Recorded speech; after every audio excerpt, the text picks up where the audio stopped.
Welcome back everyone to a brand new video. As you can see in today's guide, we're actually going to be going over the Dark Ops challenge another round. This requires you to reach round 100 on any map, although the easiest one I'd want to say is going to be Liberty Falls. I've seen others hit it on different maps, but I'd recommend this. It's very beginner friendly and very easy. Now, the actual field upgrade that I'd recommend using would be Aether Shroud. Again, a majority of all these things are going to be what you feel comfortable with. This is all I used when I did my run. I did this run a very long time ago, so you actually won't see me getting the calling card for it, but this is the method that I used when I was going for the round 100. Now, I'd recommend using the GS45s. We're going to be only using these for a little bit. We're not going to be very heavy reliant on it. We're going to be heavy reliant on the actual jet gun. So these are the attachments that I use, and if you do not know, you do need to set this as a zombie build in order to actually go ahead and pick these up off the wall. Now for my augments for a Juggernog, I switch these very often. I decided that reactive armor was going to be the best one in certain situations. Stunning zombies is definitely more useful than some of the other ones, but like I said, it is all going to be preference. You can use whatever you feel comfortable with. I'd recommend the reactive armor though. Obviously, with Quick Revive, Dying Wish, apart from that, nothing else really needs to be changed there. Now for Speed Cola, I would recommend using Quick Swap because in this game, the swapping does feel a lot slower. I'd also recommend using Supercharge as that will charge up your field grade even quicker. Now for Vulture Aid, PhD Flopper, all this is going to pretty much stay the same. I don't really swap these out that often.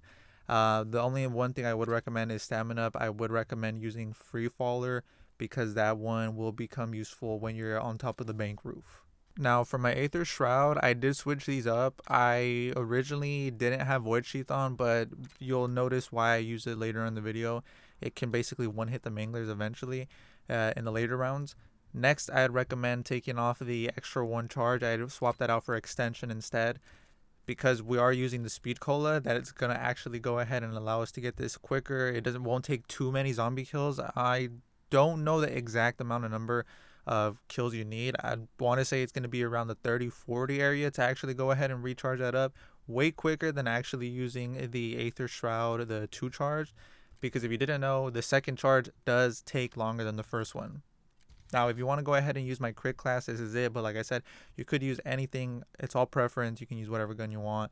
Now as always, instantly turn on the Rampage Inducer to go ahead and start getting those rounds in early. This will obviously shave off a couple of minutes. Now when you get your first double points, this is what I'd recommend to do. I'd stall it out as long as possible as I can until it starts blinking. You should know more or less when you feel like it's going to disappear. Go to the motel room, get those additional zombies. Now once you feel like it's going to go away, go ahead and quickly grab it and make your way towards where I'm going, which is the video game store. You should know by now there is an additional side Easter egg that you can do, which will get you a bonus points, which will get you an additional 1,000 points, which would accumulate to about, I want to say, 7 or 6 zombie kills. Shooting this little top piece of the air vent right there will get you the additional 1,000 points, which is why I was making my way slowly back. Since it is round 3, you should have more than enough time to go ahead and get rid of all the zombies still under the double points. I got about 5,000 points, so if you don't get an additional bonus points doing this, you'll get about 4,000 points from this. Just a little tip to go ahead and get set up earlier as quick as possible.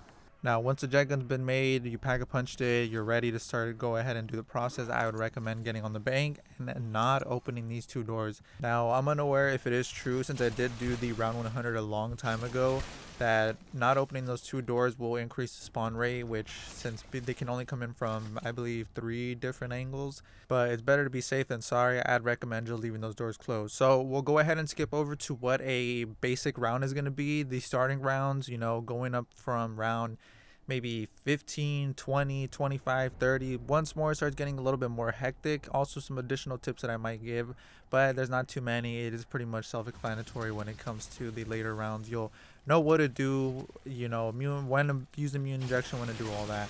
So we'll go ahead and skip over to that now. Now this is round 20. It's, like I said, pretty self-explanatory. These rounds take usually about less than a minute, almost less than 40 seconds. I believe it took about 37 seconds. So in the beginning rounds, you'll only get 1 Mangler. You'll obviously have him stunned. He won't be able to attack you. But in the later rounds, you know, going around 30 plus, you'll get additional Manglers, maybe sometimes 2 to 3. Once you get to the later rounds, you'll go ahead and be getting about 7 or 8, I want to say. Now, I'd suggest buying the GS45s only when they're purple on the wall, just so you save that additional salvage and you don't have to upgrade them later on. The reason I say purple is because it'll be enough to go ahead and still kill the manglers at a high enough round when there's no zombies nearby and you can focus on strictly only hitting the mangler. Another thing I'd recommend is why to use the GS45s. Since we haven't been using them, we've only been relying on the jet gun. You'll see here on an insta kill, I get so much salvage. I got about, I want to say, more than 1,000 salvage from just this round alone. So you can see when you get an insta kills are very common. You can get an additional way more salvage than you'd get just using the jet gun. Now, skipping over to round 45, I would cut it off at round 45 and I would say switch to the bowling alley after this. You'll notice it gets very hectic. I'm getting swiped way more often. Obviously, the rounds are progressing. The zombies are going to become more aggressive. So that's why I say by round 45, I want to go ahead and just switch to the bowling alley. I'll switch to the bowling alley after this round. But I want to go ahead and give that tip. Round 45, cut off. I have seen people stay here the whole time, but I did have a lot more luck and wasn't getting swiped as often as I was in the bowling alley. So just a tip, but like I said in the very beginning, all of this is going to be preference. I'm just showing you how I did it. So the method that I used was sitting by the window here. This is the method that everybody uses when they're going for the high rounds. I would recommend having Vulture Aid by this point, as you'll be able to replenish some of your jet gun ammo. As you can see here, I'm pretty obviously in the Vulture Aid gas. If you don't shoot, especially in the later rounds, you'll be able to get back to 100 fairly easy, especially since it is PAP. It regains that ammo way more quicker than if it wasn't PAP. But this is pretty much what the rounds consist of. Obviously, as the rounds get later, 60, 80, the rounds will become harder. More manglers will spawn in. You'll get dual abomination rounds. I'll go ahead and show how to deal with that as well in the later rounds. But this is pretty much what the rounds are going to be up until, I want to say, about 60 is when you'll start getting more manglers. You'll start getting more abominations spawning in. I believe the zombies are capped off after this. I may be wrong about that. I don't go for high rounds too often, so I don't know too much about that. I only ever do these challenges, like I said, only once. I never do them more than once. So as you can see, once it starts getting a little too hectic, go ahead and pop that immune injection and get rid of the round. These rounds end very quickly since in this area the spawns are pretty much instant. The rounds don't take too long. So on round 60, this is where you'll come across your first dual abomination spawn. There's no need, you pretty much have enough time to go ahead and kill these abominations within the time that immune injection would give you. Unfortunately, I didn't have one at the time, but I was, like I said, just saving my salvage for later in the rounds. Once you get to round 80, or I want to say 85, you can pretty much pop immune injection every round and you'll have enough salvage till the end of it.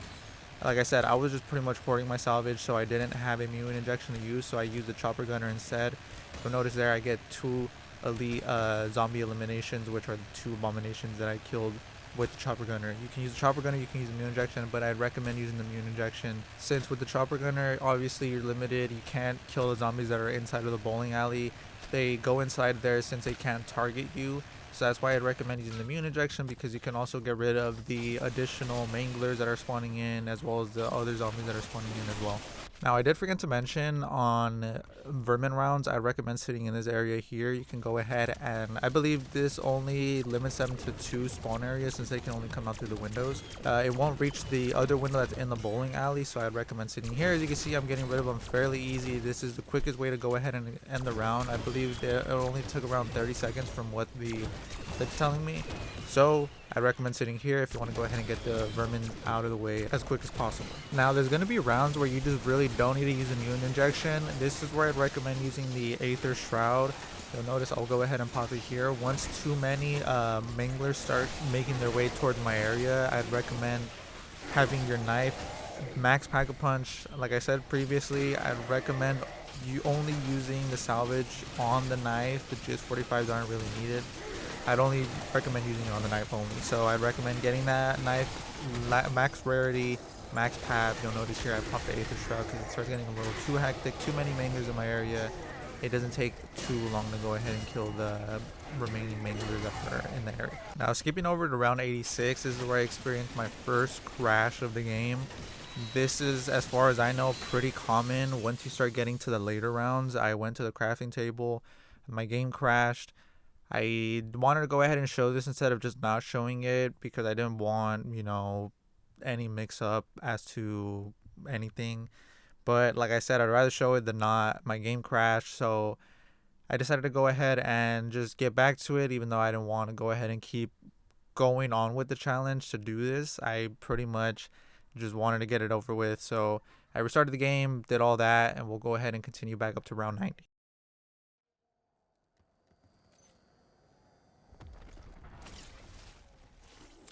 Now this is what my round 90 looked like. Pretty much the average, round 90 dual abomination spawn. I pretty much went through the whole round as normal. Now, like I did say earlier, after round 85, you should have more than enough salvage to pretty much pop a mutant injection and get rid of the round way quicker without having to worry if I'm going to go down. You might get put in a bad situation. So after round 85, if you want to really go ahead and be careful, I'd say round 90 is where I can assure you should have more than enough. But by 85, checking back on the gameplay, I believe I had more than enough salvage to pop a mutant injection every round.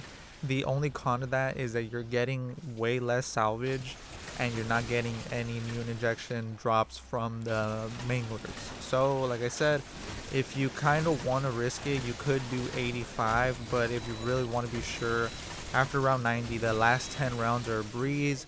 Depending if you're going to round 101 or if you're going to round 100, like I said, I would recommend going to at least 90 and then popping it. But if you want to, you could do 85. I had more than enough. It's just dependent on how lucky you are with salvage drops, how lucky you are with mutant injection drops, all that. So this pretty much was my round 100. I unfortunately didn't get it. I was on the crafting table. So as you can see there, round 100. I don't know 100% if sometimes you can glitch it and not get it on round 100 if you have to go past round 100. Like I said, I did this challenge so long ago that I forgot. I don't have any recording. That's the first time I did it because I wasn't doing videos at the time. So I decided to go ahead and do one more round. And as you can see, this was the last zombie that I had. And after that, round 100 was complete. Round 101. There it is. Pretty much the most time consuming Dark Ops next to the 1 million zombie kills. Apart from that, this is the next one that I can think of that's the most time consuming. Like I said, overall this took about 3 hours. 3 hours was the total time of recording this. So it could have been maybe 2.5 hours or maybe 2 hours and 45 minutes. I'm not 100% sure how long it actually takes to reach the 100. I know there's some people that can get it a lot quicker. I think I've seen even a world record on, who can get to round 100 the quickest. And I'm sure with introduction of new maps, that is just going to increasingly get easier as time goes. But this is pretty much how to get around 100. This used no gobble gums. You can see all 3 of my gobble gums are still there. Apart from that, no glitches, no nothing. I know there's multiple glitches you can do out there to reach 100, but if you want to go ahead and do this challenge, this is pretty much the easiest way that I can think of. It's been a guide since Liberty Falls has been released, since the game is released pretty much. This is the easiest way to reach 100, so it is very beginner friendly, as long as you have some of the augments that you should have. Especially if you're trying to go for this challenge, you should have a majority of them if you have enough playtime. But overall, that's pretty much it for me. Leave a like if you guys did enjoy the video. I'll catch you guys in the next video. Peace.